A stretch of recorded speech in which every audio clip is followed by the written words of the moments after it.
Alright, so in this video I'm going to do a voiceover. I bought this little 028 Super clone from wagnerschainsaws.com. Give him a call. I'm sure Chris could probably do something for you. You know, I've got a lot of Holzfforma chainsaws, and the fit and finish on this has gotten much better than it was in the past.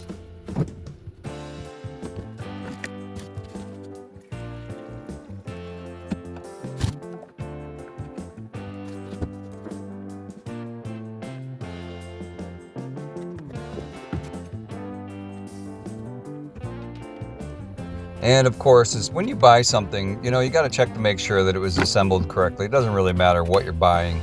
And this has been put together very, very well. Pretty impressive.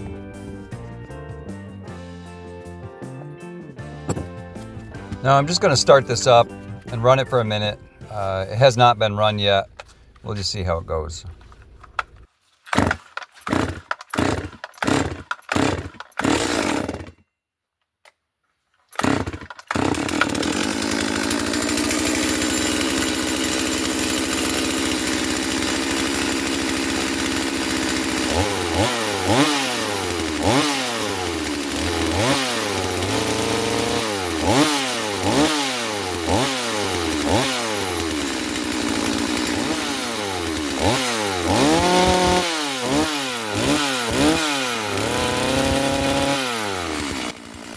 I can see here the oiler's working really well.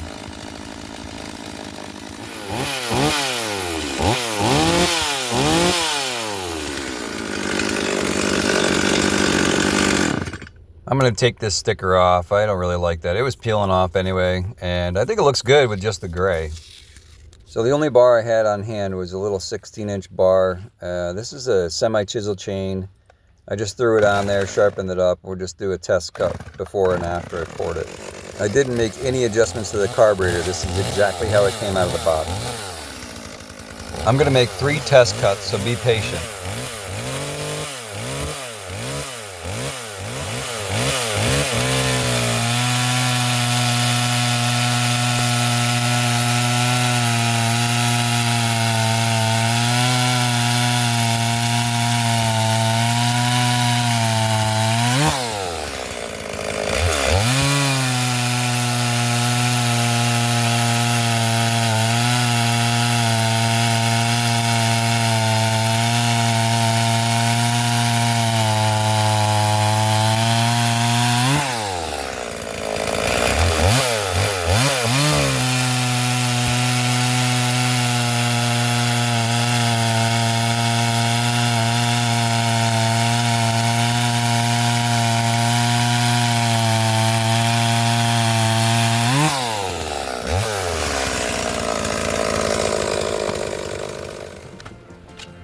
Alright, let's start some disassembly and see what we can come up with for numbers.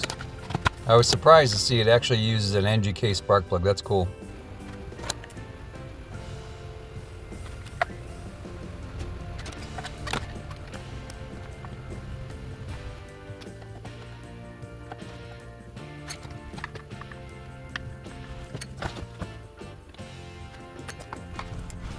Here I'm just using a little bit of heat to take this ugly sticker off. I'm going to dye these plastics and we'll go over that in a couple minutes.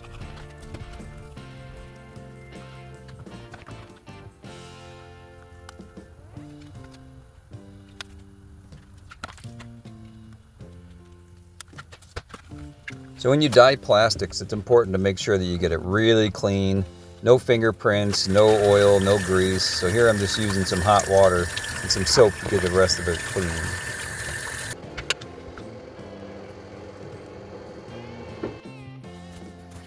So here I am, I just got some RIT dye and some hot water, and I'm putting the plastics in there, and I'll check on that tomorrow.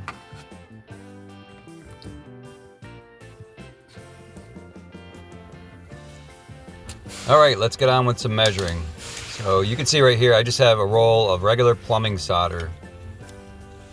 This is used to measure the squish of the cylinder, which is the distance between the top of the piston and the inside of the cylinder. Here, I'm just going to show you that this solder by itself is 84 thousandths. That doesn't mean anything really.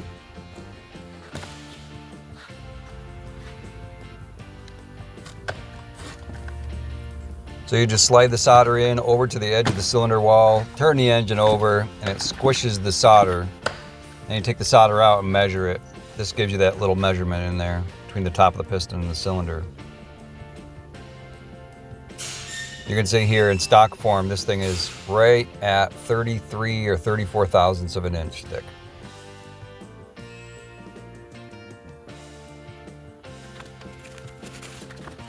I write it down because what this is going to do, if I change that measurement and I can decrease that space, make that space smaller, it'll increase the compression ratio. That's the whole goal.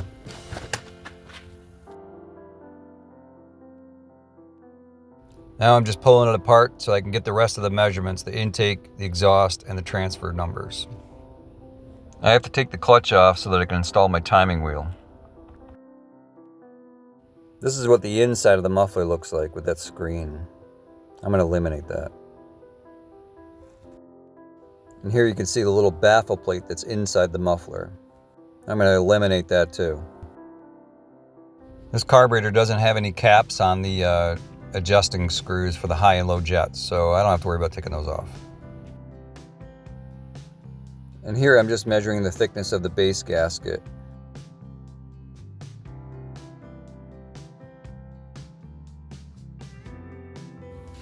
So now you can see the squish band that I was measuring. It has not been machined, but I am going to machine it. And here you can see the hole is oblong. That's the intake with the little lung. The intake needs to be widened and lowered. You'll see that later. And here you can see the lower and the upper transfers. This is the base of the cylinder that sits against the crankcase, and that's what needs to be taken down.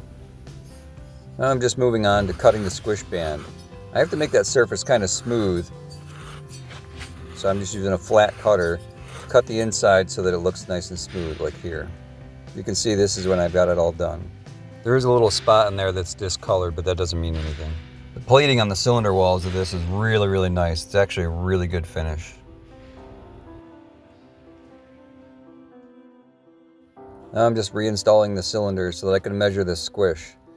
That squish measurement, of course, is going to be different now because I cut the squish band. So now I got to write down that measurement. And you can see we're at 28 thousandths of an inch. I want the squish to be between 18 and 22 thousandths of an inch. So I'm just going to remove the cylinder, and I'm going to use a surface plate with sandpaper to take some off the bottom of this cylinder. Normally I would just chuck it up in the lathe and machine the bottom of it, but I don't have my lathe. And here you can see it came out really, really nice, and it's really flat and true.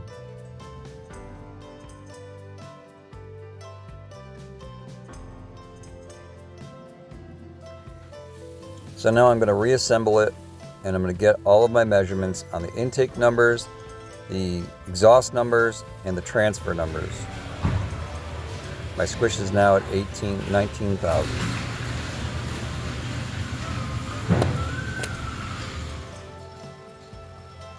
This is the pointer that's going to point at the timing wheel. I'm just installing it on one of the bar studs.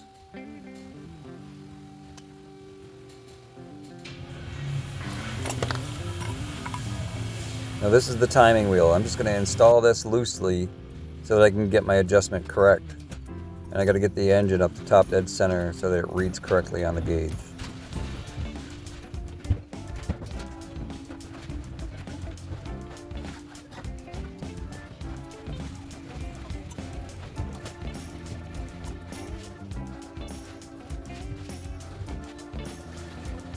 The piston is at exactly the top dead center, right there. And you look, you can see the top of the piston is all the way up. Now that I have the timing wheel indexed correctly, I'm looking at the intake port. You can see right here, the intake is opening, and now I have to write down that measurement. And we are at 69 degrees before top dead center.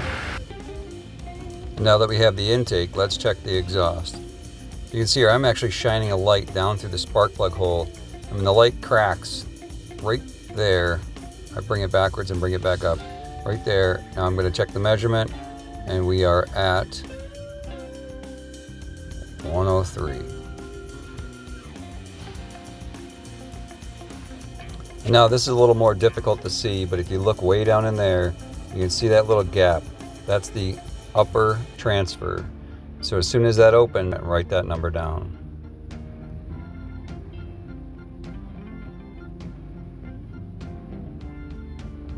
And we're at 126.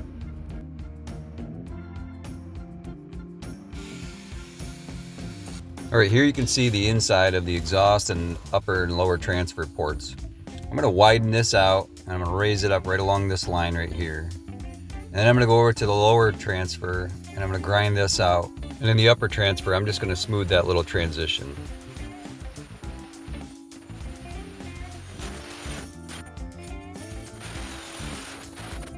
All right, so I skipped ahead and now here I am showing this is the rough grinding after the port work is done. And you can see it's not really pretty, but the work is done. I just got to finish it up. There's the intake. You can see I shaped that lung a little bit better.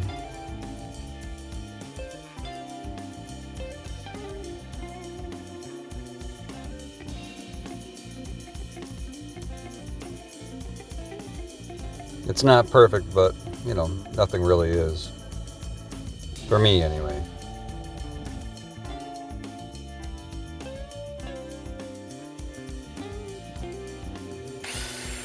And here you can see I'm just polishing the exhaust with a piece of emery cloth. It doesn't need to be perfect. Not for me anyway.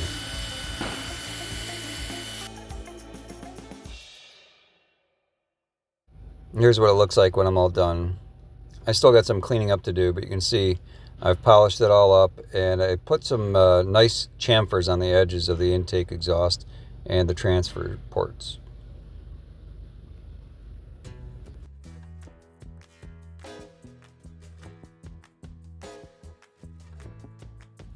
Now let's put it all back together.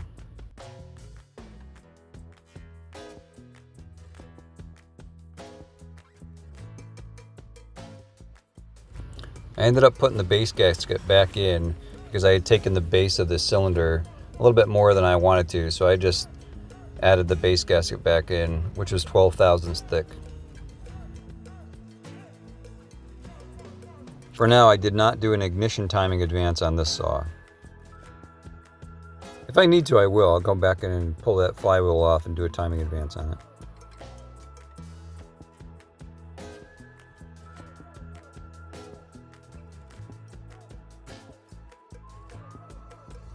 And here you can see I'm measuring the squish again, and we are right at 21 thousandths. Here I'm just cutting the baffles out of the muffler. I did the muffler mod off camera.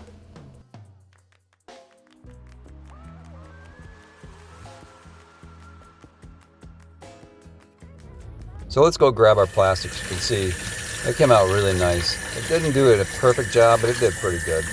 Now I just have to put one of the stickers back on there.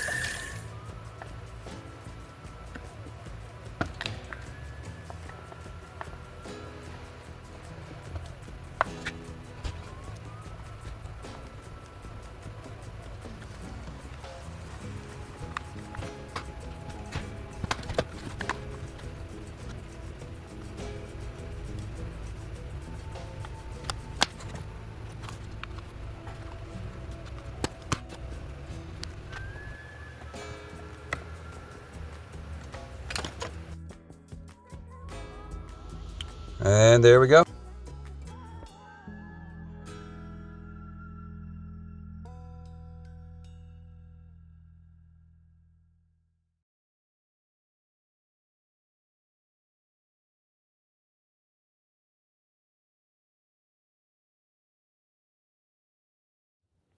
So now it's time to tune it. You can see here the low jet and the high jet. I have not adjusted these at all, so I'll have to adjust them right now.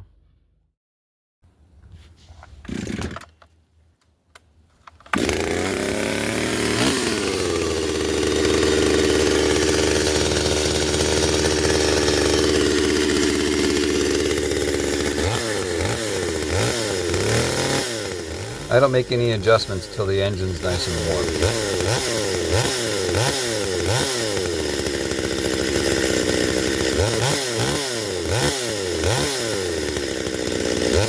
I'm going to run it rich until I break it in.